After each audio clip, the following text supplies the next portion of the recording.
yang kudus, mari Bapak Ibu Saudara kita mempersiapkan hati kita untuk menyembah Dia. Haleluya.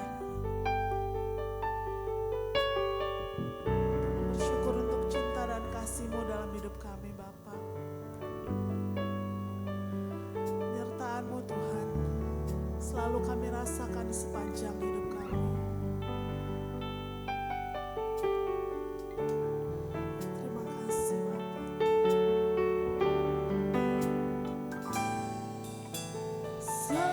Semusim berlalu, namun Kau selalu peliharaku.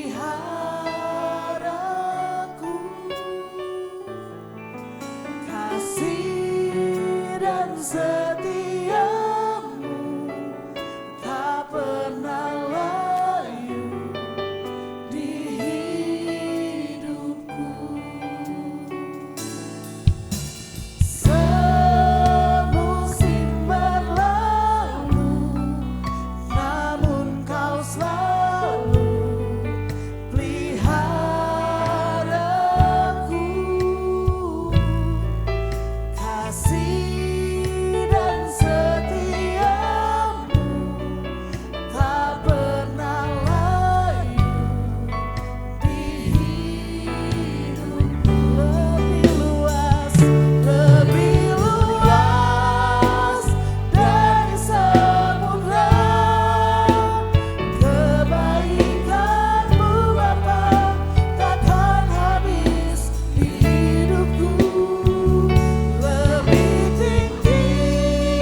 sembah Tuhan. Bahwasanya untuk selamanya. Mari yang merasakan kebaikan Tuhan, sembah Dia dengan segenap hatimu.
Kebaikan-Mu Tuhan sepanjang tahun ini, akan memasuki tahun yang baru ini Tuhan.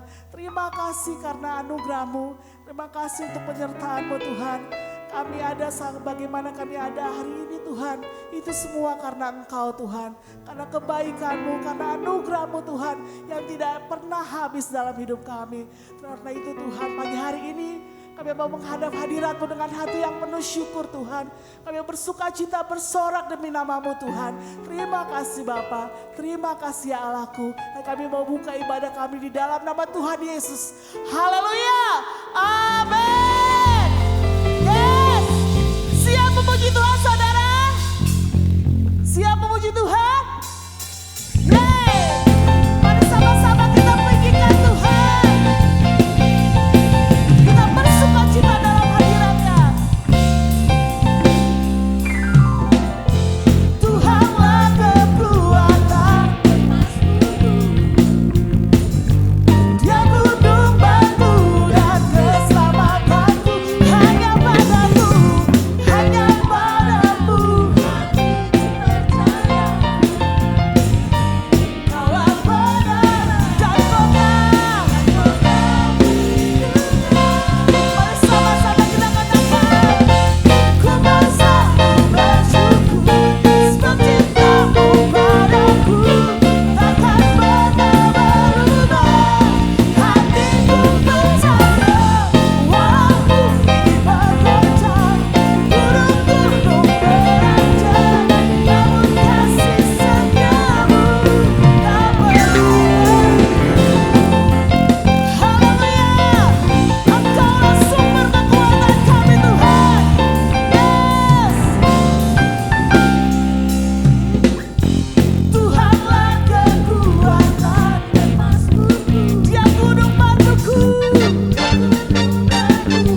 Masih bersuka cita saudara? Siapa yang percaya bahwa Tuhan kita luar biasa? Boleh lambaikan tanganmu, kasih tos kanan kirimu, katakan masalahmu biasa, Tuhan yang luar biasa. Haleluya. Kita akan pujian ini, kita bersuka cita dalam hadirat Tuhan.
Kau menyertai hidup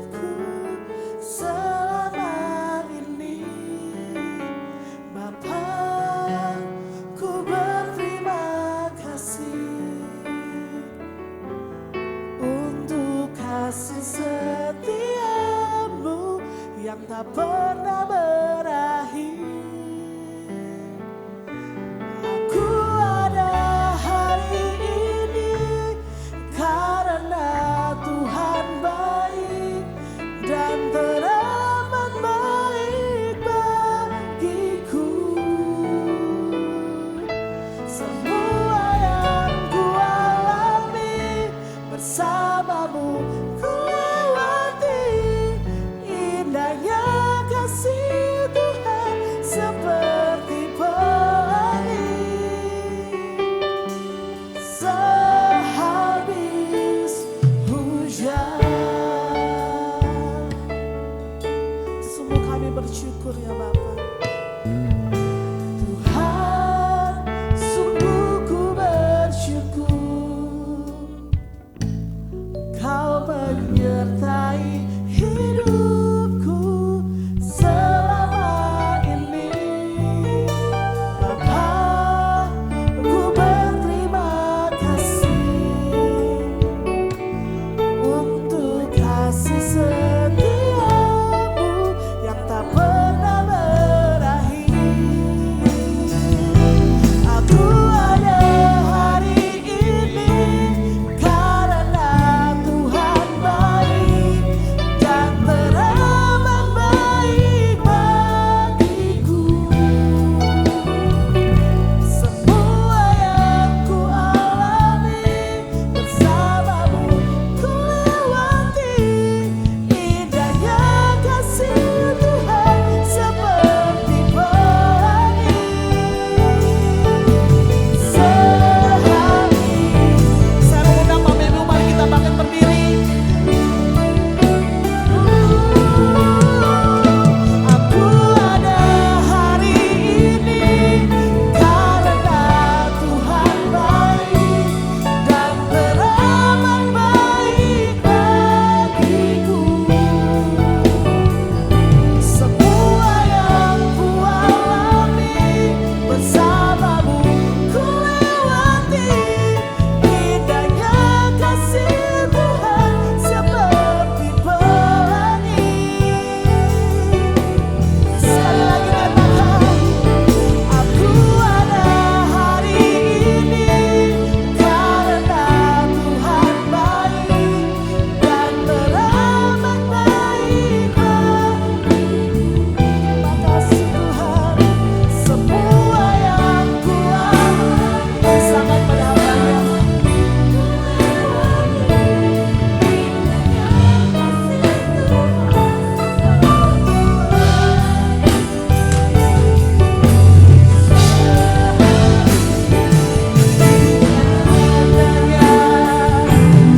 Indahnya kasih Tuhan seperti pelangi. Indahnya kasih Tuhan seperti pelangi.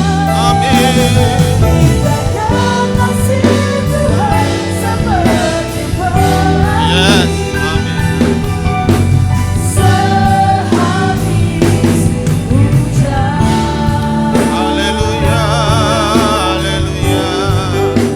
Engkau sungguh baik. Terima kasih Yesus Tuhan. Oh, haleluya. Haleluya.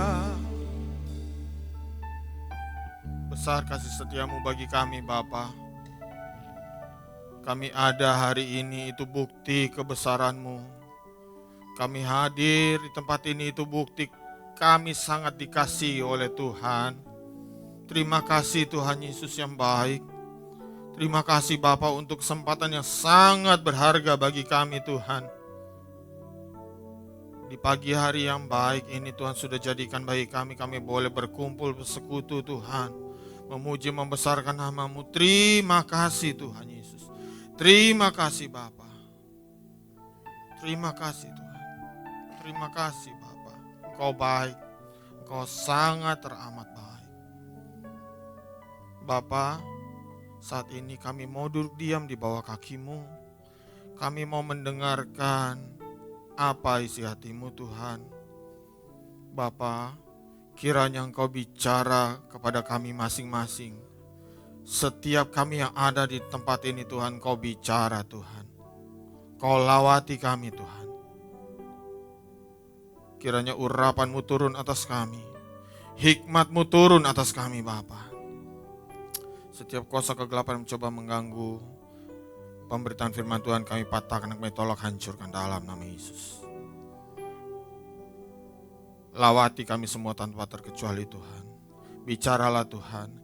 Biarlah firman-Mu yang sempurna itu boleh tersampaikan dengan sempurna. Walaupun dari hamba-Mu yang tidak sempurna ini. Bicaralah Bapa, bicaralah Tuhan. Di dalam nama Tuhan Yesus Kristus, hati kami siap Tuhan. Hati kami siap, hati kami mau buka seluas-luasnya untuk Tuhan. Di dalam nama Tuhan Yesus Kristus. Sama-sama kita katakan, amin, amin, amin. Mari silakan duduk Bapak Ibu dikasih Tuhan. Shalom, selamat hari Minggu. Selamat tahun baru bagi yang baru ketemu kita. Selamat tahun baru kembali. Kita udah masuk di minggu pertama ya, minggu pertama dari tahun 2026, hari keempat. Wow, gak rasa tiba-tiba sudah hari keempat. Yang liburan rasanya cepet banget ya. Kok udah bentar lagi masuk kerja?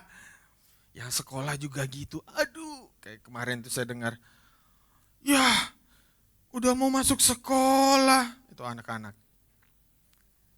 Ya puji Tuhan, kita berada hari ini itu karena rahmat Tuhan. Amin.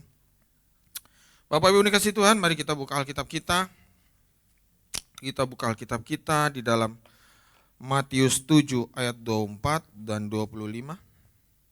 Matius 7 ayat 24 dan 25. Matius 7 ayat 24 dan 25. Saya bacakan, Bapak Ibu simak baik-baik. Dua macam dasar. Setiap orang yang mendengar perkataanku ini dan melakukannya, ia sama dengan orang yang bijaksana yang mendirikan rumahnya di atas batu. Kemudian turunlah hujan dan datanglah banjir, lalu angin melanda rumah itu, tetapi rumah itu tidak rubuh, sebab didirikan di atas batu. Amin. Bapak Ibu dikasih Tuhan, tema khotbah atau judul khotbah hari ini saya beri judul melangkah pasti di tengah ketidakpastian. Bapak Ibu dikasih Tuhan, kita masih dalam suasana tahun baru. Hari ini kita masuk, seperti saya katakan, masuk di hari keempat, minggu pertama bulan Januari, di mana setiap orang seringkali di awal tahun mulai menebak-nebak apa yang akan terjadi nanti di sepanjang tahun ini. Dalam segala hal, makanya analis keuangan itu sangat laku. Para pelaku prediksi, mereka mendapatkan tempat tersendiri untuk memberikan prediksi-prediksinya di media sosial, TV. Tetapi Bapak Ibu dikasih Tuhan, pada dasarnya kalau kita lihat, pada dasarnya kalaupun ada analisa, ada prediksi, ada ramalan, tetap saja, jujur saja, tetap orang atau manusia tidak akan pernah tahu apa yang akan terjadi sepanjang tahun ini. Tahun 2025, apakah bulan Januari 2025 akan kita tahu terjadi bencana yang begitu dahsyat di Pulau Sumatera? Enggak ada yang tahu. Apakah Badan Ramalan Cuaca negeri kita bisa meramalkan itu? Enggak. Walaupun ya kita tahulah penggundulan hutan menyebabkan tanah longsor. Dari zaman SD juga kita udah tahu. Tapi kapan itu terjadi enggak ada yang tahu kan? Enggak ada yang tahu. Jadi ada beberapa hal di dalam hidup kita yang jelas-jelas kita tidak tahu. Tidak tahu secara pasti, kita hanya bisa tebak atau melihat pengalaman kemarin atau analisa secara teoritis. Kepastiannya tetap tidak ada di tangan. Ada beberapa hal yang manusia tetap hingga saat ini tidak mempunyai kepastian. Yang pertama itu uang. Bapak Ibu dikasih Tuhan, nggak pernah ada kepastian yang namanya uang. Uang dan harta benda, material, dan semua yang ada kaitannya. Pekerjaan, karir, jabatan, kuasa, pengaruh, dan sebagainya. Tidak ada satupun dari hal itu yang pasti. Seorang jenderal bisa tahun kemarin berkuasa penuh, tiba-tiba di tahun yang berikutnya kehilangan semuanya. Apakah dia tahu akan terjadi itu? Tidak. Tidak. Tidak ada satupun yang bisa yakin sekali jabatannya akan teguh tetap. Pekerjaan, karir,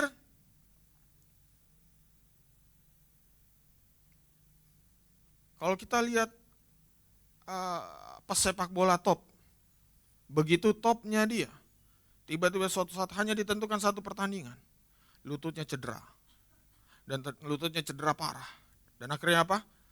Pensiun. Tidak ada yang tahu secara pasti masa depan. Dan semua yang ada hubungannya dengan dunia ekonomi pun tidak ada yang tahu. Bisa terjadi perubahan secara radikal, secara drastis. Masih ingat peristiwa devaluasi, saya lupa ya tahun berapa ya itu ya Bapak Ibu yang kasih Tuhan. Yang devaluasi itu pemangkasan atau penurunan nilai mata uang. Saya pernah, ini cerita teman ini udah lama, saya jadi teringat cerita teman band saya dulu. Teman ngeband. Dan dia berasal dari suatu daerah. Dia bilang di daerahnya itu ada pedagang atau petani yang sukses, punya lahan begitu luas. Cuma namanya dulu ya, ini konon kata teman saya, ini karena waktu dulu masih belum, internet pun belum establish kayak sekarang. Dia itu cara nyimpan uangnya itu aneh. Dia kaya raya. Yang dia tahu salah satu benda mewah di kota itu adalah kulkas. Jadi dia belilah kulkas, dia taruh di kebunnya, semua uang bergepok-gepok dimasukkan dalam situ. Jadi dia simpan duitnya di kulkas. Dan banyak sekali duitnya. Tiba-tiba terjadilah itu.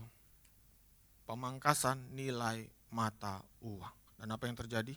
Begitu banyak uangnya, tidak ada artinya. Begitu dia tahu itu terjadi, stres dia, hilang akal. Kalau kata orang Manado bilang apa Pak? Soseno. Begini.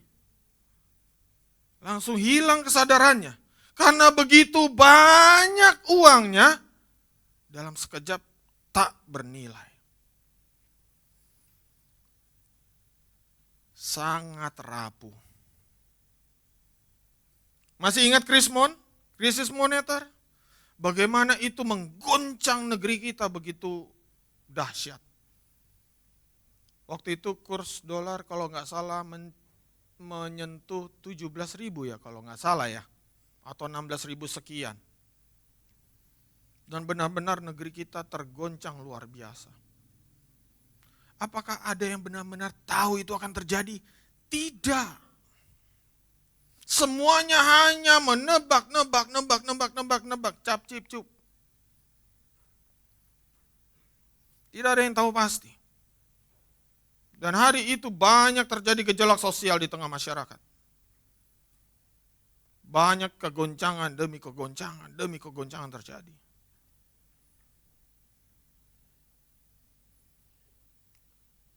Lalu keadaan yang tidak pasti yang lain apa Bapak Ibu dikasih Tuhan? Kita seperti yang saya katakan tadi, keadaan alam. Apakah Bapak Ibu dikasih Tuhan akhir-akhir merasakan betapa dinginnya hari-hari ini? Gak tahu kalau Bapak Ibu, kalau saya iya, saya rasakan itu. Dinginnya rasanya gak biasa gitu. Dinginnya rasanya ya kami tinggal di daerah sini dan kami merasakan bagaimana terkadang saya rasa kok Tanah Merah itu kok lebih panas ya daripada daerah lain. Tapi hari-hari ini belakangan saya merasakan kok di Tanah Merah dingin ya. Saya pernah beberapa bulan lalu lagi jalan naik motor di sekitar areal sekolah penabur sana dan saya perhatikan ada kabut. Wow, Kelapa Gading berkabut. Selama saya tinggal di sini belum pernah saya ngalamin, tapi hari itu saya melihat kabut. Wah. Coba Riko pasangkan dulu video yang saya tautkan itu. Ini ada video yang saya dapatkan. Bapak Ibu dikasih Tuhan.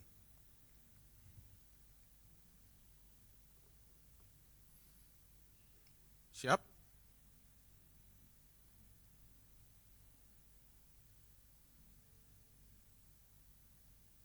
Iya. Keadaan alam tidak ada yang tahu. Berubah sangat cepat dan drastis. Hari-hari ini seakan-akan kita benar-benar dibuat bingung. Perakiraan cuaca bilang hari ini sepanjang hari hujan. Tapi beberapa hari yang lalu setelah saya lihat ramalan cuaca itu, loh nggak hujan. Oke.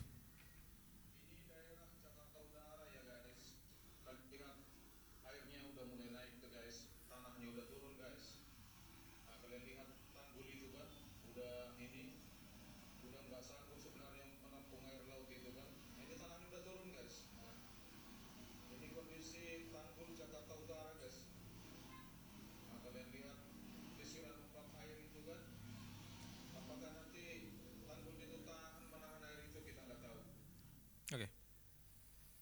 Bapak Ibu dikasih Tuhan, ini kejadian nyata di Jakarta Utara. Dan sudah lama orang tahu tanah Jakarta itu turun, gitu udah tahu. Tapi apa yang terjadi ke depannya, apakah ada yang tahu? Enggak ada yang tahu. Satu lagi, Riko, tautan yang saya kirimkan.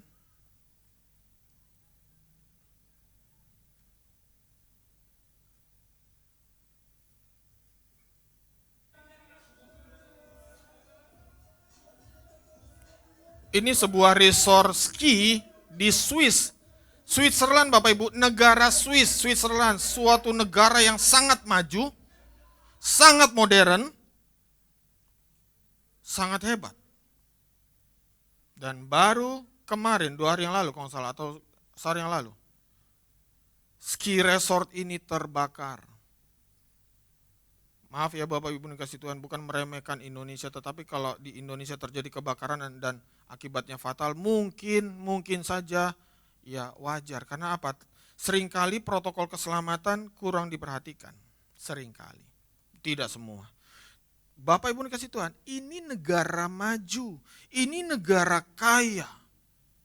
Dan apa yang terjadi? Resort ini terbakar dan 40 orang tewas di dalamnya. Ini baru terjadi. Apakah ada yang tahu? Tidak ada yang tahu. Negara maju harusnya sistem semuanya itu sudah rapi dan benar dan harusnya nggak mungkin terjadi kayak gini. Apa yang terjadi? Kenyataannya seperti itu.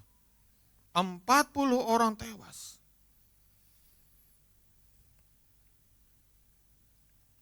Satu lagi, Riko.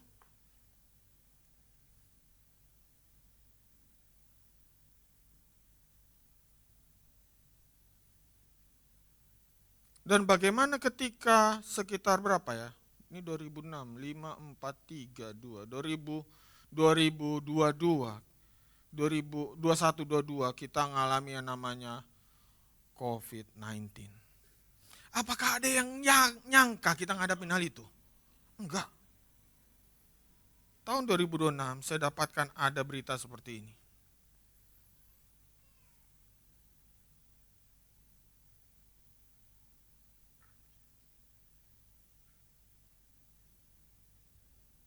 Bapak Ibu dikasih Tuhan, saya bukan niat untuk menakut-nakuti Bapak Ibu yang dikasih Tuhan. Saya mau menunjukkan bahwa ini, jangan sampai yang kita pikir pasti, ternyata kita hanya hidup di dalam ilusi. Dan baru juga tadi malam saya dengar di Aceh ada yang namanya Gunung Burni, sedang siaga 2. Semua penduduk di sekitarnya sudah mengungsi, sudah level siaga 2. Namanya Gunung Burni di Kabupaten Benar Meriah, Aceh. Ada yang tahu akan hal itu? Tidak. Jadi kalau kita pikir kita saat ini oh I'm fine, thank you. Hati-hati.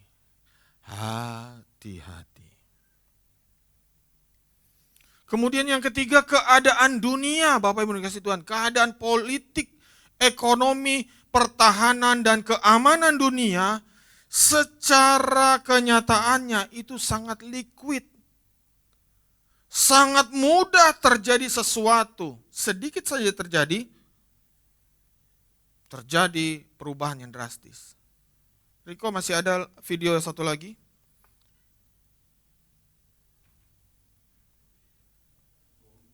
Ini terjadi hari Senin kemarin. Jumat.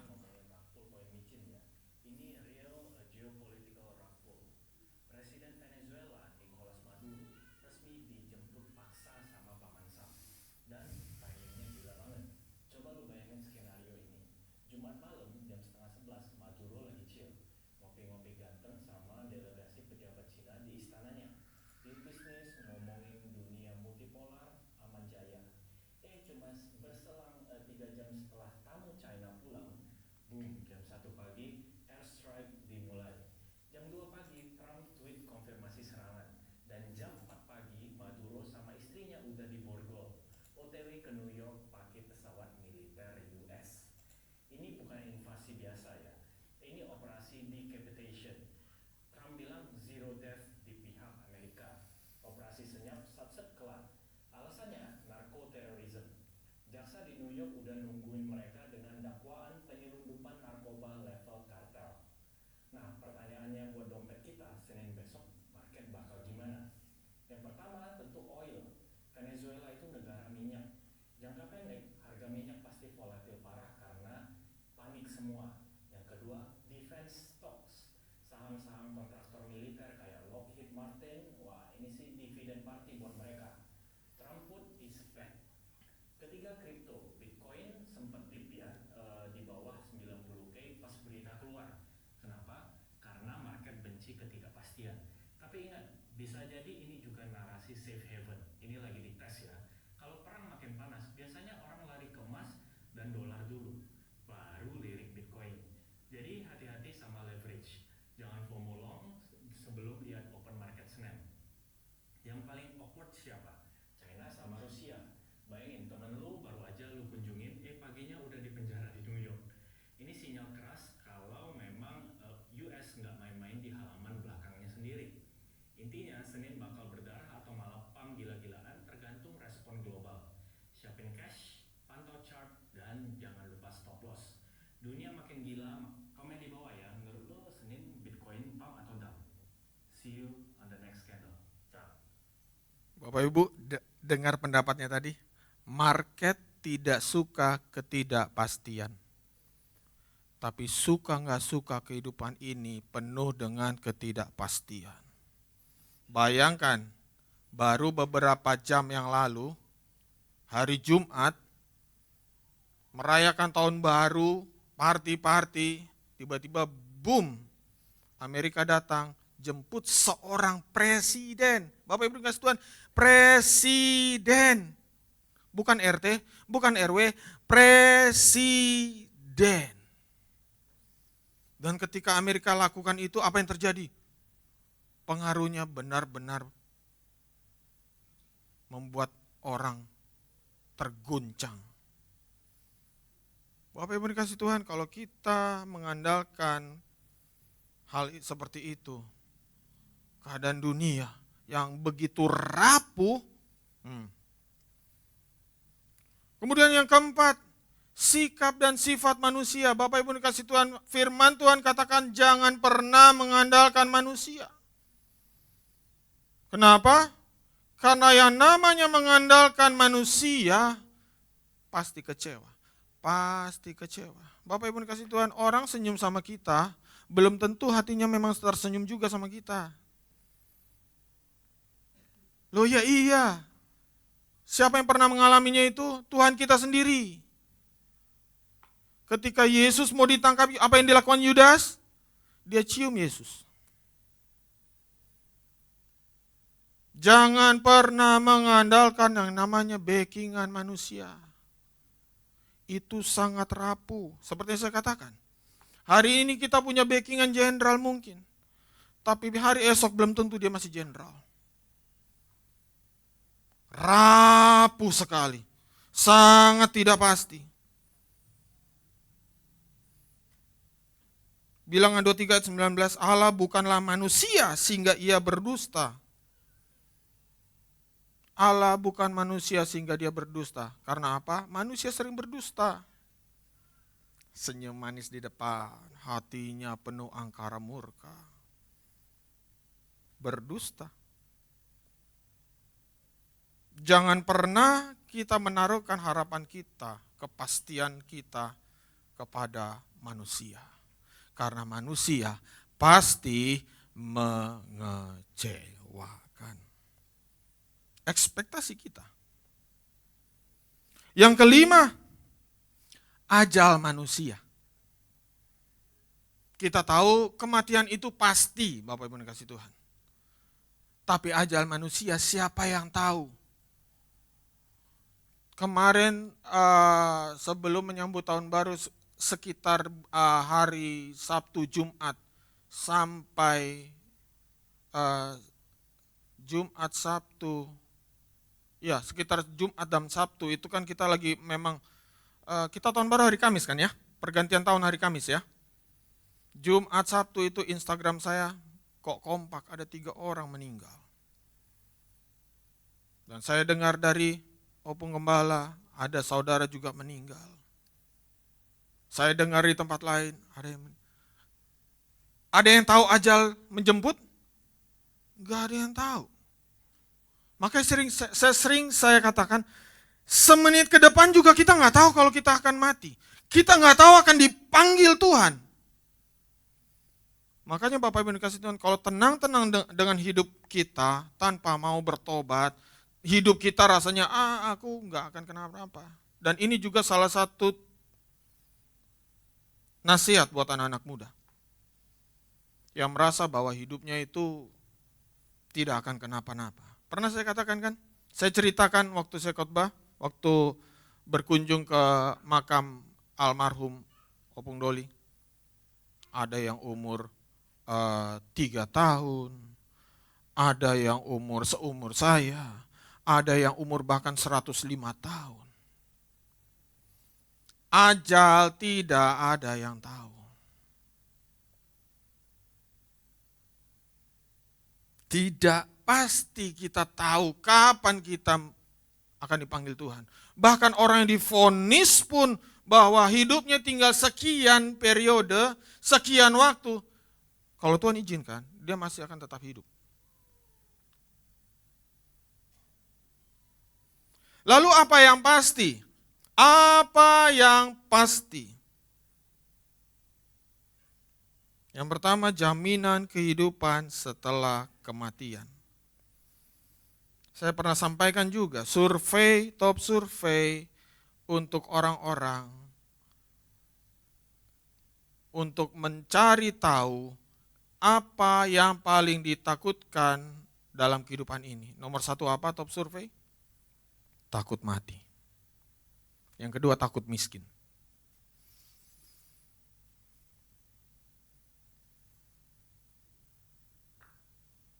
Suka tidak suka, orang takut mati pun pasti mati.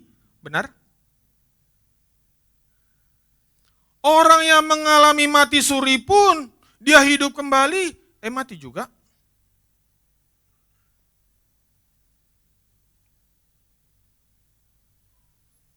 Pertanyaannya adalah kalau semuanya memang mati, lalu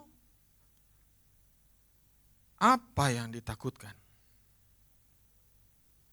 Masalahnya adalah setelah kita mati, what next? Apa selanjutnya? Apa selanjutnya? Setelah mati, apa selanjutnya? Yohanes 14 ayat 6, saya yakin semua orang sudah tahu. Semua orang sudah tahu. Yohanes 14 ayat 6, kata Yesus kepadanya, "Akulah jalan dan kebenaran dan hidup. Tidak ada seorang pun yang datang kepada Bapa kalau tidak melalui aku." Yesus memberi dirinya menjadi jaminan keselamatan. Menjadi jaminan kepastian keselamatan. Dan itu adalah buah dari kasih-Nya. Efesus 2:8. Sebab karena kasih karunia kamu diselamatkan oleh iman. Itu bukan hasil usahamu, tetapi pemberian Allah. Keselamatan kita diberikan cuma-cuma. Kalau orang boleh bilang, how good is that? Betapa baik kan itu? Kepastian keselamatan dijaminkan tanpa kita harus mengalami penderitaan seperti Yesus.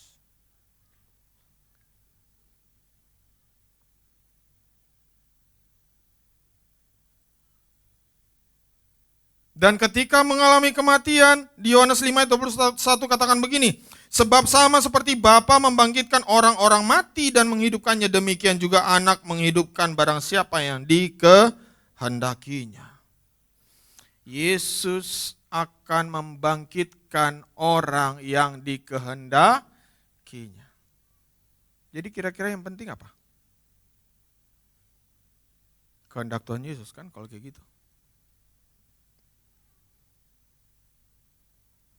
Di dalam Yesus ada kepastian karena apa? Buktinya Yesus bangkit lagi. Kalau tidak ada seorang manusia yang sudah mati dan bangkit lagi, dan tidak ada lagi di dunia ini karena dia naik ke sorga, kita tidak akan punya harapan. Dan teori-teori dunia ini yang katanya kalau kita mati udahlah hilang begitu aja atau ada yang lain, yang tidak memberikan harapan sama sekali. Di mana ada di sana yang bilang katanya, mudah-mudahan selamat. Mudah-mudahan, berarti iya atau tidak. Jadi atau enggak. Tapi Yesus memberikan jaminan kepastian dengan apa? Dia bangkit. Di hari ketiga dia kembali ke sorga. Dan itu disaksikan banyak saksi saat itu. Dan Alkitab mencatat kejadian itu pun sengaja diselewengkan, dikatakan tubuhnya dicuri lah.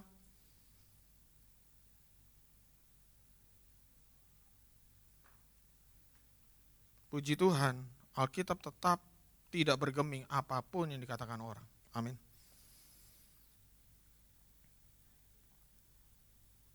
Yang pasti adalah jaminan kehidupan setelah kematian, yaitu apa? Keselamatan yang dijamin oleh darah Yesus di kayu salib. Kemudian yang kedua apa yang pasti, Bapak Ibu dikasih Tuhan? Penyertaan Tuhan. Penyertaan-Mu Tuhan, segalanya bagiku,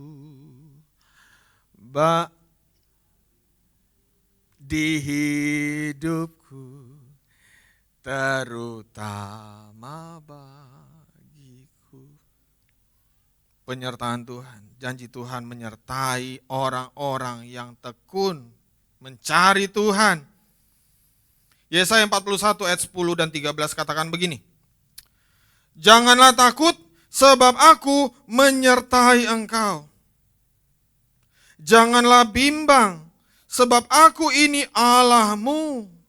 Aku akan meneguhkan bahkan menolong engkau. Aku akan memegang engkau dengan tangan kananku yang membawa kemenangan. Ayat 13. Sebab aku ini Tuhan Allahmu, memegang tangan kananmu dan berkata kepadamu, janganlah takut, akulah yang menolong engkau. Di ayat 10 dia nyatakan janjinya dan di ayat 13 dia seal. Dia meteraikan bahwa pasti dia akan menyertai kita.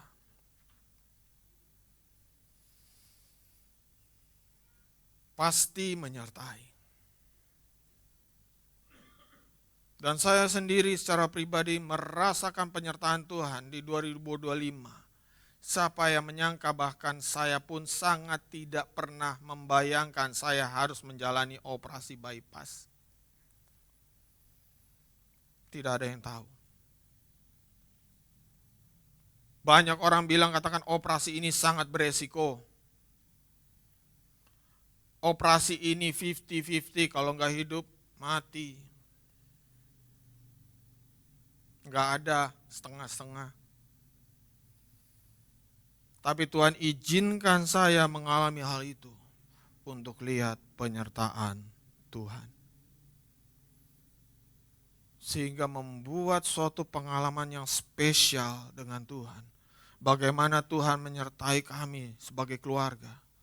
Sebelum saya operasi, saya beberapa minggu sebelumnya, beberapa hari sebelumnya saya sudah bilang sama anak-anak, mencoba mempersiapkan. Saya beritakan kebenaran firman Tuhan bahwa hidup ini hanya sementara. Bahwa suatu saat nanti kita bisa kembali ke sorga, bertemu dengan Bapa di sorga. Suatu saat nanti kita bisa meninggal. Dan saya coba sampaikan secara halus bahwa apa yang saya akan jalani ini bisa jadi Papa bisa kembali ke Tuhan. Awalnya mereka sedih. Awalnya mereka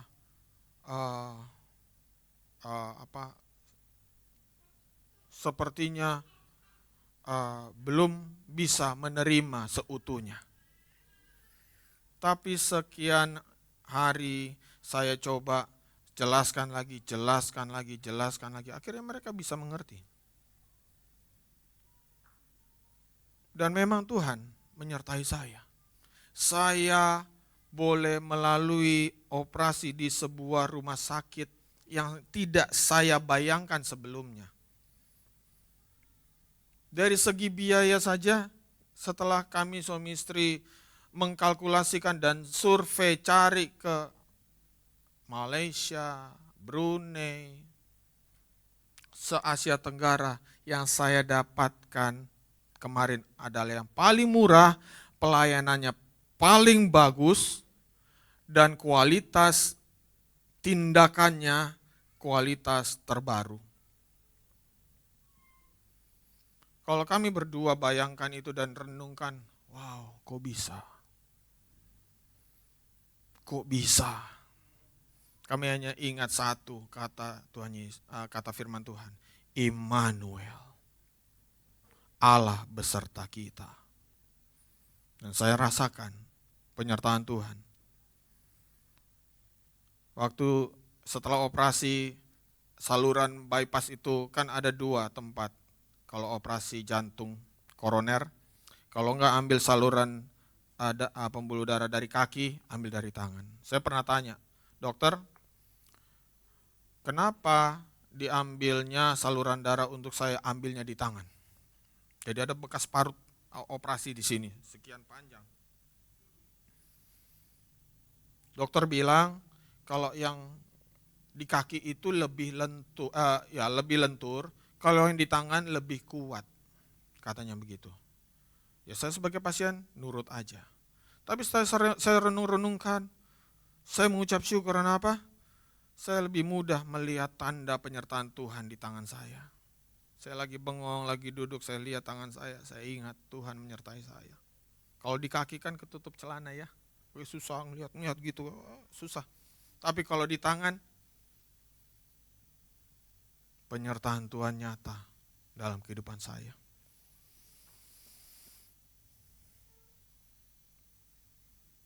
Kita tahu sekarang bahwa Allah turut bekerja dalam segala sesuatu untuk mendatangkan kebaikan. Roma 8 ayat 28. Kita tahu sekarang bahwa Allah turut bekerja apa? Dalam segala sesuatu untuk mendatangkan kebaikan. Segala sesuatu.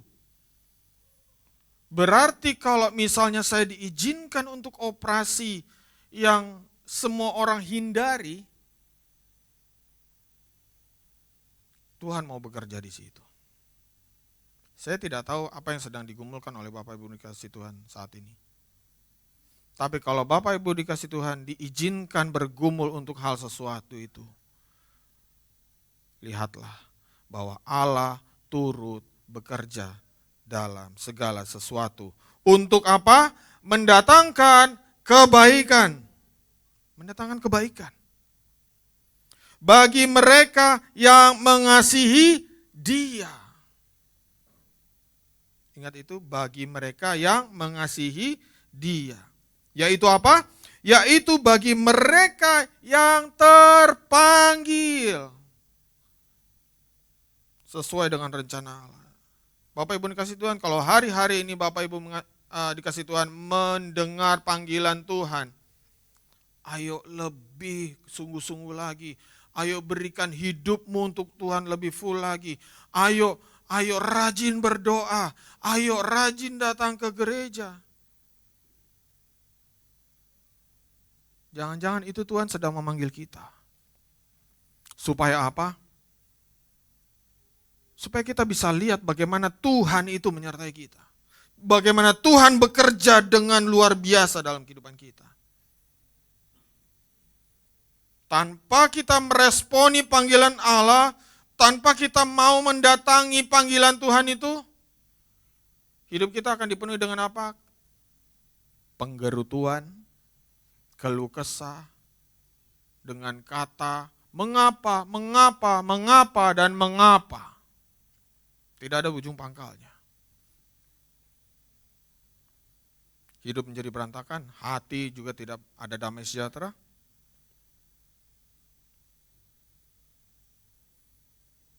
Maka dari itu Bapak Ibu dikasih Tuhan, jika panggilan Tuhan hari ini, firman Tuhan katakan, jangan keraskan hatimu. Kemudian yang pasti berikutnya adalah apa? Rewardnya Tuhan. Rewardnya. Upah. Bahwa apa yang kita kerjakan di dalam Tuhan, Tuhan gak tutup mata. Tuhan melihat kerajinan kita. Tuhan melihat bagaimana kita menekan ego kita. Tuhan melihat bagaimana kita berusaha untuk mencari Tuhan. Tuhan tidak tutup mata. Bagaimana ketika panggilan Tuhan memanggil kita. Ketika kita digerakkan untuk berbagi berkat Tuhan. Kita digerakkan untuk menyaksikan kebaikan Tuhan.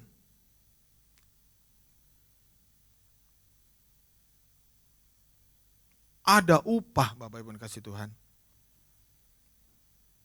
Tapi sudah jelas kita hidup di dalam Tuhan bukan karena mengincar upah itu. Matius 19 ayat 27 sampai 29. Ini pembicaraan Petrus dan Yesus. Lalu Petrus menjawab dan berkata kepada Yesus, "Kami ini telah meninggalkan segala sesuatu dan mengikut Engkau. Jadi apakah yang akan kami peroleh?" Kata Yesus kepada mereka, "Aku berkata kepadamu, sesungguhnya pada waktu penciptaan kembali," garis bawah ya, pada waktu penciptaan kembali. Kitab Wahyu mencatat bahwa bumi atau dunia yang kita pijak saat ini suatu saat akan lenyap. Akan lenyap. Makanya seringkali firman Tuhan katakan jangan sampai terikat dengan apa yang namanya hal-hal dunia ini. Lihat sentence itu kalimat, jangan terikat dengan hal-hal yang ditawarkan dunia. Terikat. Artinya kalau dunia nanti binasa dan hilang, yang terikat ikut nggak? Ikut. Yang terikat di atasnya akan ikut hilang, lenyap.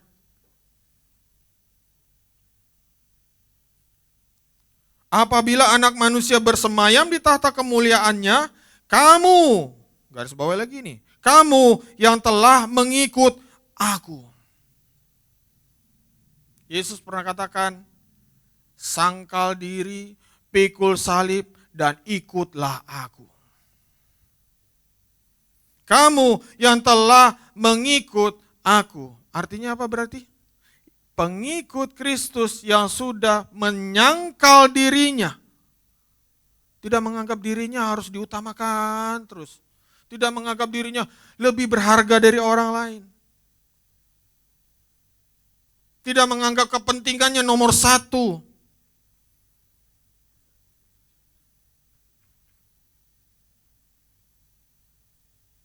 Dan pikul salib. Apa yang diperintahkan Tuhan dalam firman Tuhan? Ikuti. Itu salib yang harus kita tempuh. Dengan setiap perjuangan yang harus kita hadapi, pikul salib. Sehingga membuat kita melepaskan setiap hak. Melepaskan setiap keakuan. Melepaskannya dan membiarkan jaminan hak kita dari Tuhan. Barang siapa ingin menyelamatkan nyawanya akan kehilangan nyawanya, itu kata firman Tuhan. Melepaskan setiap hak yang harusnya secara logika dan manusiawi buat kita. Memang enggak gampang untuk mengalah, Bapak Ibu kasih Tuhan. Tapi jika kita mau mengikut Kristus, itulah yang harus dilakukan. Lepaskan setiap hak. Berilah kesempatan untuk dirimu bisa mengalah. Tuhan memperhatikan loh Bapak Ibu kasih Tuhan. Kamu yang telah mengikut aku akan duduk juga di atas 12 tahta untuk menghakimi ke-12 suku Israel. Dan setiap orang yang karena namaku, dengar itu baik-baik, setiap orang yang karena namaku meninggalkan rumahnya, saudaranya laki-laki atau saudaranya perempuan, bapak atau ibunya, anak-anak atau ladangnya, akan menerima kembali 100 kali lipat dan akan memperoleh hidup yang kekal. Tuhan menjamin itu. 100 kali lipat apakah di dunia ini? Karena pasangannya adalah dan akan memperoleh hidup yang kekal. Kalau karena nama Kristus kita harus dibenci orang.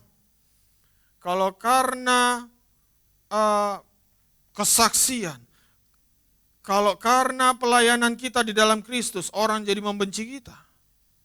Firman Tuhan katakan ada reward. Ada upah yang disediakan. 100 kali lipat itu berbicara tentang bagaimana kehidupan selanjutnya tak terbayangkan. Tak terbayangkan. Luar biasa indahnya. Bahkan dikatakan akan duduk menghakimi orang-orang Israel, 12 suku Israel. Betapa derajatnya orang yang mengikut Kristus dengan benar-benar itu diangkat. Mungkin saat ini diremehkan, mungkin gak dianggap, mungkin dikata-katain di belakang, mungkin dibicarain di belakang. Orang yang benar-benar mengikut Kristus akan tetap jalan terus. Jalan terus. Karena apa? Upahnya yang jamin Bapa di sorga. Bukan dunia ini. Jalan terus. Jalan terus. Jalan serta Yesus. Jalan sertanya setiap hari. Jalan serta Yesus. Serta Yesus selamanya. Oh, Bapak Ibu dikasih Tuhan, hidup ini hanya butuh itu. Penyertaan Tuhan. Karena apa? Hanya itu yang pasti. Hanya itu yang pasti. Hidup kita dijamin oleh Bapa di sorga, amin. Kemudian yang berikutnya, kepastian apa yang Tuhan berikan buat pengikut-pengikut yang benar-benar mengikut. Artinya berarti pengikut Kristus yang sejati. Sebuah tempat setelah kita meninggalkan dunia ini. Yohanes 14 ayat 1-4 katakan begini. Janganlah gelisah hatimu, percayalah kepada Allah, percayalah juga kepadaku. Di rumah Bapakku banyak tempat tinggal. Jika tidak demikian tentu aku mengatakannya kepadamu, sebab aku pergi ke situ untuk menyediakan tempat bagimu. Dan apabila aku telah pergi ke situ dan telah menyediakan tempat bagimu, aku akan datang kembali dan membawa kamu ke tempatku, supaya di tempat di mana aku berada, kamu pun berada. Dan kemana aku pergi, kamu tahu jalan ke situ. Sebuah tempat dijamin untuk kita. Yesus bangkit dari kematian kembali ke sorga. Dia sedang menyiapkan tempat terbaik bagi kita. Bapak Ibu dikasih Tuhan, saya percaya Tuhan juga bisa bicara melalui mimpi. Saya ingat banget beberapa tahun yang lalu, udah lama. Saya pernah mendengar dari Ibu Since, Nathan pemain drum kita, tadi drummer kita, pernah mimpi, itu zaman dia masih nggak tahu kelas berapa, SD atau SMP lupa saya. Dia mimpi katanya dia lihat ada sebuah rumah. Dia singkat cerita dia berada di suatu tempat dan lihat banyak rumah dan dia lihat ada rumah yang kok bagus banget tapi kok belum jadi katanya. Tapi Bapak Ibu kasih Tuhan, ini bukan jadi dasar ya. Bukan jadi dasar. Ini pengalaman spiritual, pengalaman rohani. Dan dia bilang, di tiap rumah itu ada nama. Dan dia baca nama itu, saya lupa namanya. Ibu Sinca ada di sini? Oh lagi keluar. Jadi Nathan mimpi terus dia baca nama itu, terus dia bangun dia bilang, Mak, namanya Mama waktu kecil, waktu muda ini kan? Loh kok tahu? Katanya. Iya, aku baca, aku mimpi. Padahal Ibu Since bilang, dia belum pernah memberitahukan nama kecilnya sekalipun kepada Nathan, kepada anak-anaknya.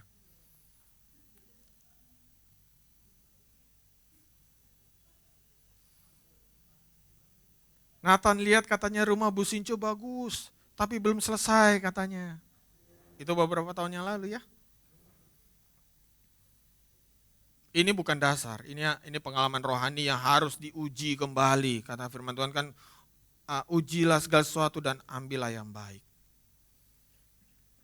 Tuhan menyiapkan tempat tinggal, supaya di mana Dia berada, kita berada. Dan itu pasti. Itulah yang menimbulkan harapan bagi setiap pengikut Kristus. Makanya kenapa jemaat mula-mula tanda kutip mereka bisa gila-gilaan. Mereka menderita malah mereka tertawa. Karena apa? Mereka layak menderita seperti Tuhannya. Mereka punya harapan yang begitu melampaui penderitaannya. Jemaat mula-mula mengalami penderitaan yang tidak main-main, Bapak Ibu dikasih Tuhan. Mereka dianiaya, disiksa, dibunuh. Ada yang digantung hidup-hidup, dijadikan obor jalanan. Zaman pemerintahan Romawi. Tapi mereka nggak kapok. Nggak kapok. Mereka tetap punya harapan, mereka tetap bersekutu, mereka tetap bersukacita, mereka tetap melakukan yang namanya perintah Tuhan Yesus. Karena mereka punya harapan, dan harapan itu pasti. Jadi, Bapak Ibu dikasih Tuhan, setelah saya sampaikan, mana yang lebih penting? Dunia kah? Atau kehidupan setelah kematian? Kekekalan itu. Apakah kesenangan dunia ini atau mendekat kepada Tuhan? Saya tahu pasti jawaban idealnya pastilah saya tahu lah. Tapi ironisnya, kenyataannya itu seringkali hanya teori. Ya, hanya teori.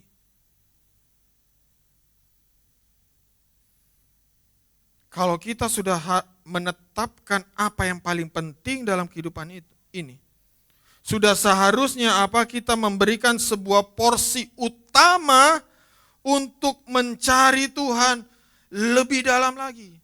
Lebih dalam lagi, ku rindu Kau Yesus. Lebih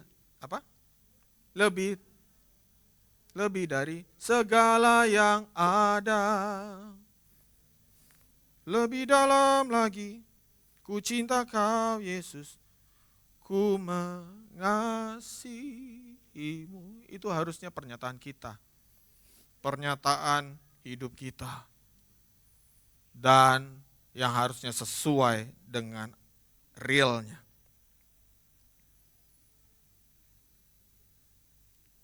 Dan jadi, apakah keadaan dunia ini akan menggoncangkan kita ketika kita benar-benar mengerti mana yang lebih penting? Tentunya sudah tidak akan menggoncangkan iman kita. Kemarin saya nonton juga short, ada orang, rupanya orang percaya ya. Terus dia seorang kurir, kemudian ada pesanan. Ada pesanan masuk, dan rupanya itu waktu pesanan masuk itu diambil, hujan turun. Dan rupanya si pemesannya itu seorang bule dari wilayah Timur Tengah. Dari Turki kalau nggak salah. Kemudian waktu makanan sudah diantarkan, orangnya keluar, dia ngomong pakai salamnya saudara kita seberang. Dan dia katanya ngakunya sih karena latah, dijawab juga. Sebenarnya nggak terlalu masalah karena itu adalah masalah bahasa ya. Tetapi dia mengakui bahwa kelatahannya itu karena dipengaruhi juga karena si bule ini sedang menghitung uang. Jadi pesannya berapa, tapi kok kelihatannya dia mengeluarkan duit lebih. Lembarannya banyak. Jadi dia latahnya itu karena lihat si bule ini. Dan si bule ini nanya, agamamu apa? Are you ini? Apakah kamu agamamu ini? Dan dia lagi-lagi dia bilang, iya. Karena dia pikir kalau misalnya dia nggak ngomong itu nggak dapat persenannya. Singkat cerita di akhir video dia bilang, aduh Tuhan ampuni saya kok lemah sekali imanku. Aku sudah menjual Engkau, tapi sambil ketawa-tawa. Apakah kebutuhan ekonomi mengaburkan semua firman Tuhan yang sudah ditabur? Mencabut begitu gampangnya iman kita?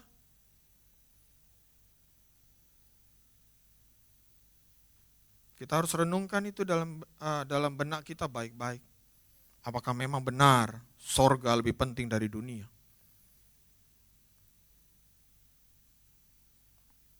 Apakah karena suatu kebutuhan kita mengambil jalan pintas? Apakah kita dengan mudahnya berdusta demi suatu kebutuhan, dan ya mungkin dalam benak, dalam pikiran kita mulai membela semua tindakan kita. Ya wajarlah begini. Berikan semua alasan, keluar semua alasan dalam benak.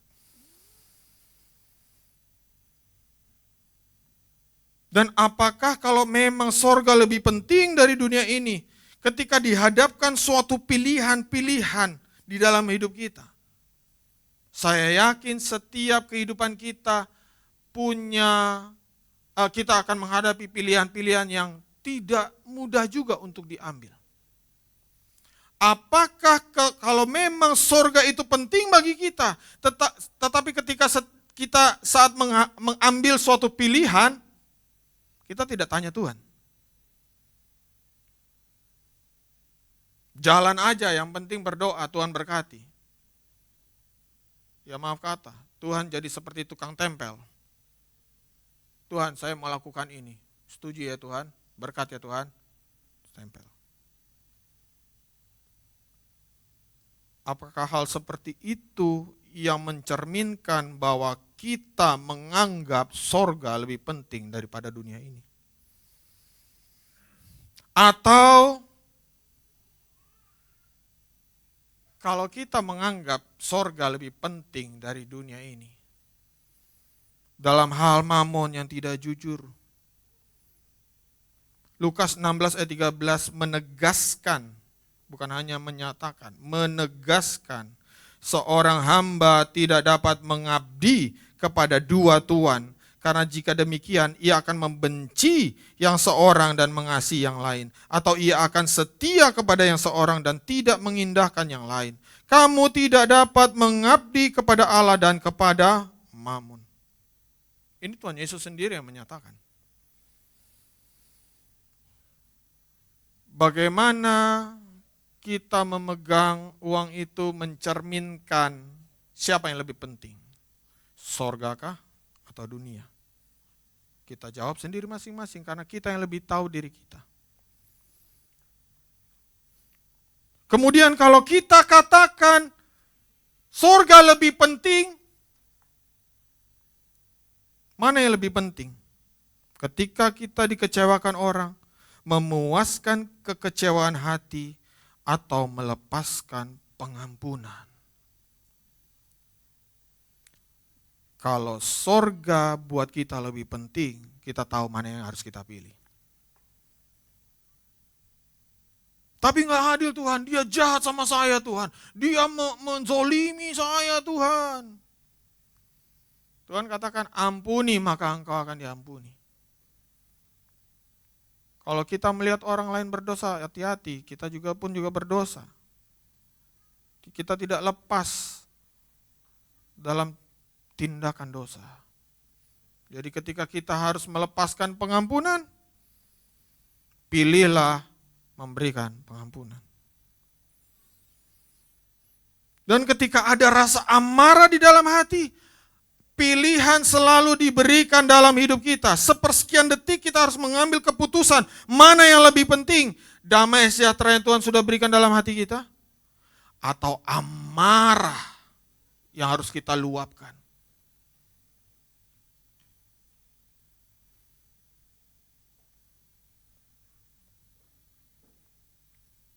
Pilihan kita akan mencerminkan mana yang lebih penting.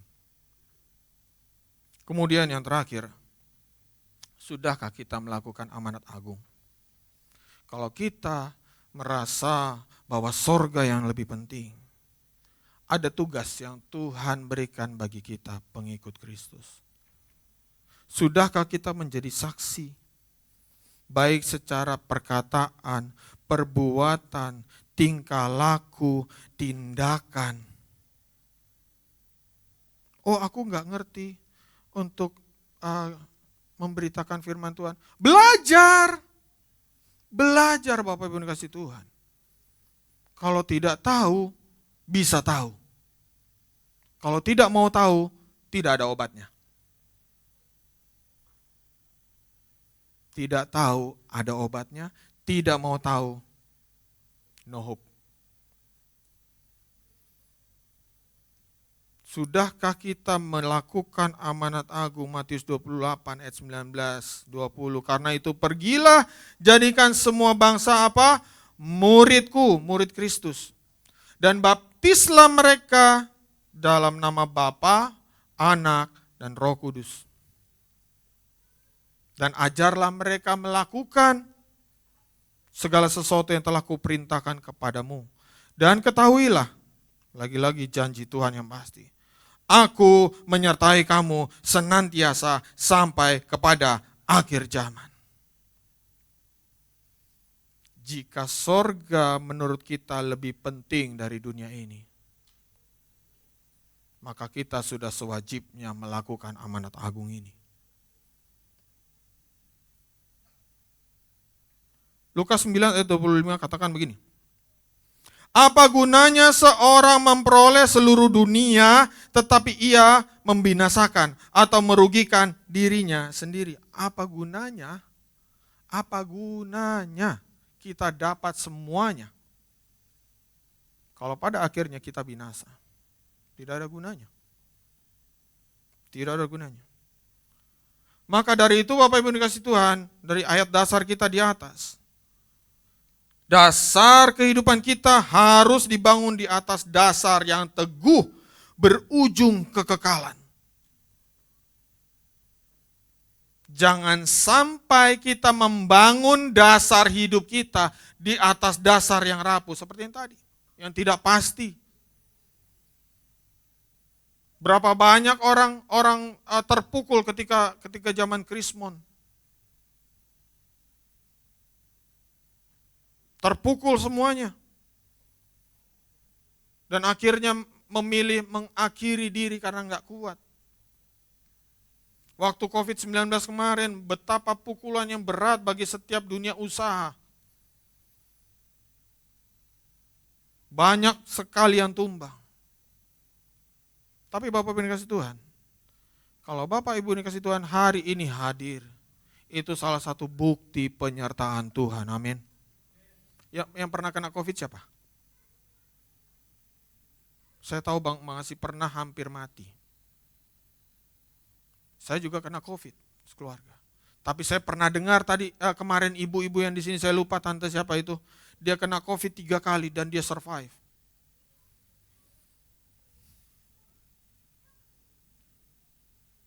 Penyertaan Tuhan itu nyata. Dan kalau hingga saat ini Tuhan izinkan kita ada di tahun 2026, Tuhan masih belum berhenti bekerja, Bapak Ibu dikasihi Tuhan. Firman Tuhan katakan dia pun hingga saat ini sedang dan tetap bekerja. Dan tetap bekerja dalam kehidupan kita. Apapun yang sedang kita hadapi, Tuhan sedang bekerja.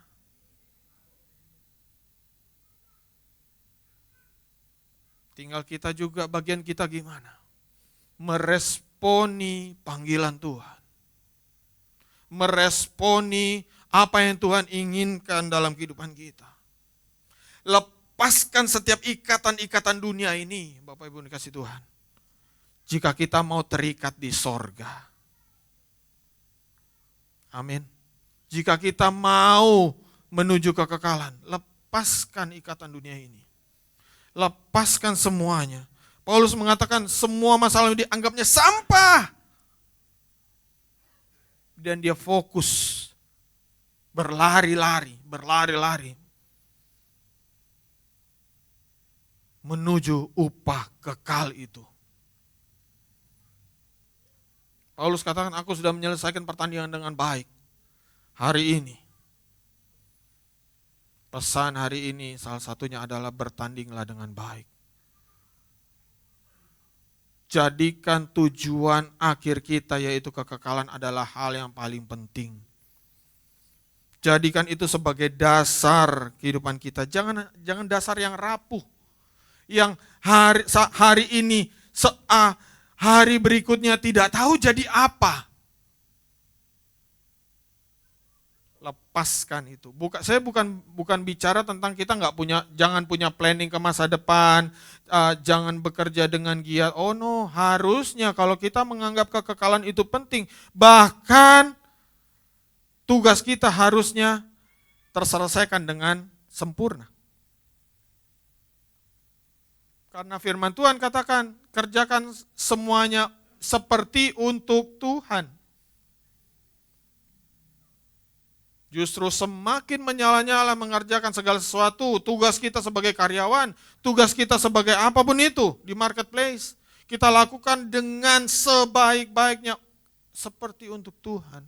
Dan apa? Tuhan melihat hati kita. Amin. Lakukan yang baik. Lakukan yang terbaik. Bertanding dengan baik.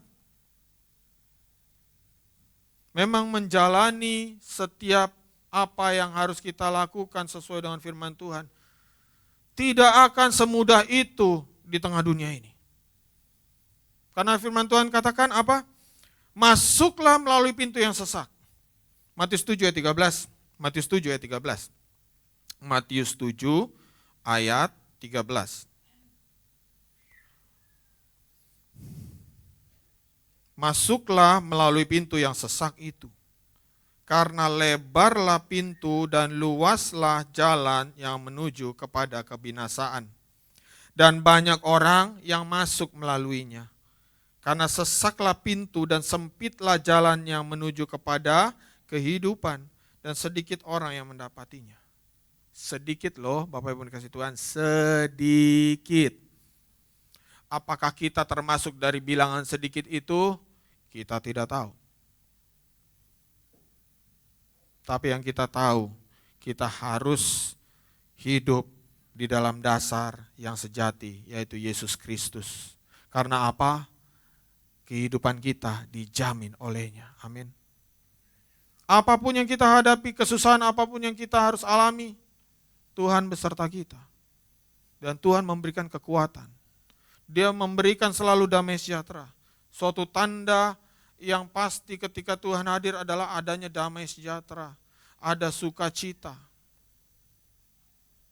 Itu sangat penting dan lebih penting dari apapun juga. Mari Bapak Ibu dikasih Tuhan, renungan kita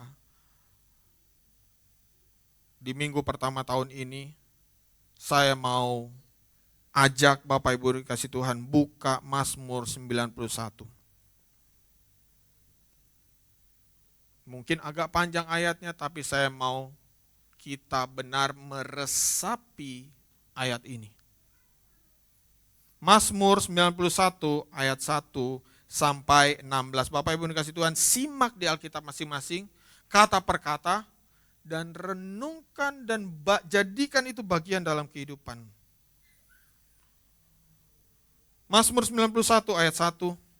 Orang yang duduk dalam lindungannya Maha Tinggi dan bermalam dalam naungannya Maha Kuasa akan berkata kepada Tuhan, tempat perlindunganku dan kubu pertahananku, Allahku yang kupercayai. Sungguh dialah yang akan melepaskan engkau dari jerat penangkap burung, dari penyakit sampar yang busuk.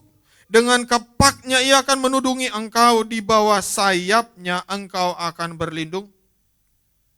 Kesetiaannya ialah perisai dan pagar tembok. Engkau tak usah takut terhadap kedahsyatan malam, terhadap panah yang terbang di waktu siang, terhadap penyakit sampar yang berjalan di dalam gelap, terhadap penyakit menular yang mengamuk di waktu petang. Walau 1.000 orang rebah di sisimu dan 10.000 di sebelah kananmu, tetapi itu tidak akan menimpamu. Engkau hanya menontonnya dengan matamu sendiri dan melihat pembalasan terhadap orang-orang fasik. Sebab Tuhan ialah tempat perlindunganmu yang maha tinggi. Telah kau buat tempat perteduhanmu. Malapetaka tidak akan menimpa kamu, dan tulah tidak akan mendekat kepada kemahmu. Sebab malaikat-malaikatnya akan diperintahkannya kepadamu untuk menjaga engkau di segala jalanmu. Mereka akan menatang engkau di atas tangannya, supaya kakimu jangan terantuk kepada batu. Singa dan ular tedung akan kau langkahi. Engkau akan menginjak anak singa dan ular naga. Sungguh, hatinya melekat kepadaku, maka aku akan meluputkannya. Aku akan membentenginya sebab ia mengenal namaku. Bila ia berseru kepadaku, aku akan menjawab. Aku akan menyertai dia dalam kesesakan. Aku akan meluputkannya dan memuliakannya. Dengan panjang umur akan kukenyangkan dia dan akan kuperlihatkan kepadanya keselamatan daripadaku. Amin. Berarti ada kesimpulan di ayat 14. Sungguh hatinya melekat kepadaku. Tanda sikap hati yang menganggap sorga lebih penting dari dunia ini adalah hati yang melekat, nempel sama Tuhan. Setiap Tuhan katakan apa? Yes sir. Siap laksanakan, lakukan. Amin. Amin untuk firman Tuhan. Mari saya undang tim Present Worship.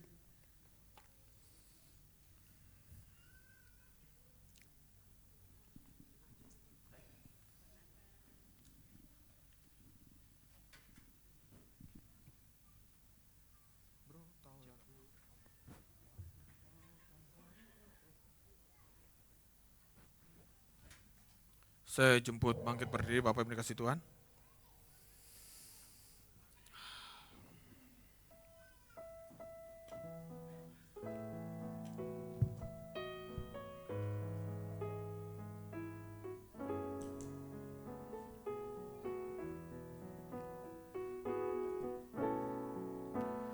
Takut takkan hari esok, namun langkahku tegak. Bukan surya ku harapkan, karena surya kan lenyap. Oh tiada ku gelisah akan masa menjelang. Ku berjalan serta Yesus, maka hatiku tenang. Banyak hal tak ku fahami dalam masa menjelang, tapi terang hatiku ini tangan Tuhan yang pegang. Aku tahu kan hari esok mungkin langit kan gelap, tapi Dia yang berkasihan melindungiku tetap. Amin. Meski susah perjalanan, gelombang dunia menderu, dipimpinnya ku bertahan sampai akhir langkah. Banyak hal tak ku pahami dalam masa menjelang, tapi terang bagiku ini tangan Tuhan yang pegang. Yang ku pahami dalam masa menjelang, tapi terang bagiku ini tangan Tuhan yang pegang.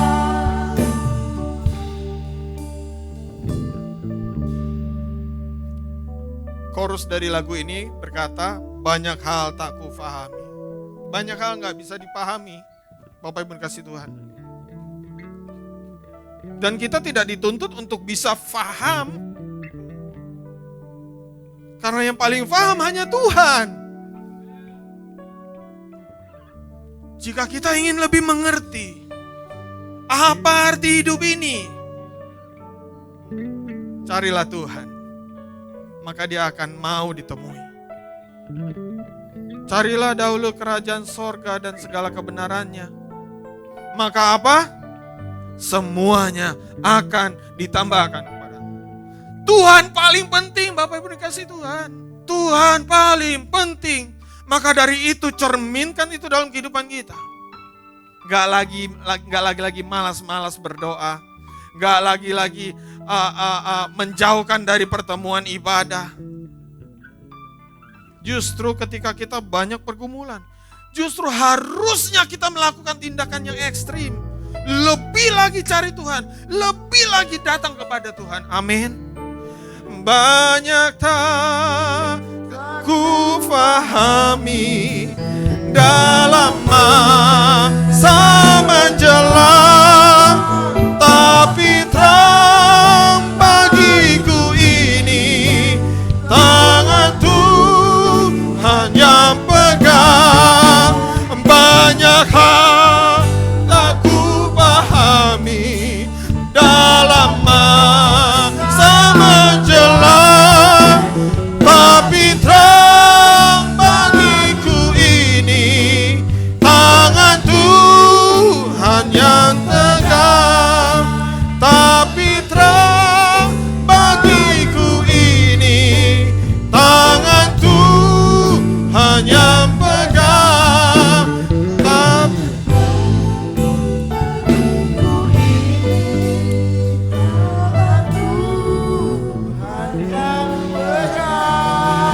Bapak, terima kasih untuk firman-Mu. Terima kasih Bapak. Hari ini kami diingatkan kembali bahwa hidup kami di tangan-Mu. Kehidupan kami di tangan-Mu. Engkau tidak pernah meninggalkan kami sedetik pun. Engkau tidak pernah salah posisi. Engkau tidak pernah jauh di depan atau ketinggalan di belakang. Engkau ada di dekat kami. Ampuni kalau kami sering lupa akan itu Tuhan. Kami lebih terfokus dengan dunia ini. Bagaimana susahnya hidup kami, bagaimana penderitaan kami, bagaimana pergumulan kami, tanpa tahu bahwa Tuhan sanggup mengubahkan itu dalam sekejap. Ampuni kami Tuhan, ampuni kami Bapa. Walaupun bumi akan goncang ganjing, tapi kami percaya kepada Tuhan sang gunung batu itu yang menjadi keselamatan bagi kami. Biarlah kehidupan kami dibangun di atas dasar-Mu ya Bapa. Kami mau melibatkan, mulai saat ini kami mau melibatkan seutuhnya Tuhan. Tuhan dalam kehidupan kami. Setiap pengambilan keputusan penting. Setiap keadaan kami, keadaan ekonomi kami. Kami mulai hari ini Tuhan, kami mau berubah Tuhan. Kami mau membuka mata rohani kami lebar-lebar hanya untuk Tuhan. Terima kasih Tuhan Yesus untuk firman-Mu. Terima kasih untuk roti hidup-Mu. Biarlah Tuhan benih firman yang ditaburkan boleh tertanam jauh di dalam lubuk hati kami. Dan biarlah tanah hati kami menjadi tanah yang gembur dan penuh dengan nutrisi, sehingga kami boleh bertumbuh, semakin bertumbuh dan berbuah. Sehingga Tuhan boleh berkenan akan kehidupan kami. Terima kasih Bapa, terima kasih Tuhan Yesus. Di dalam nama Tuhan Yesus Kristus sama-sama kita katakan, amin.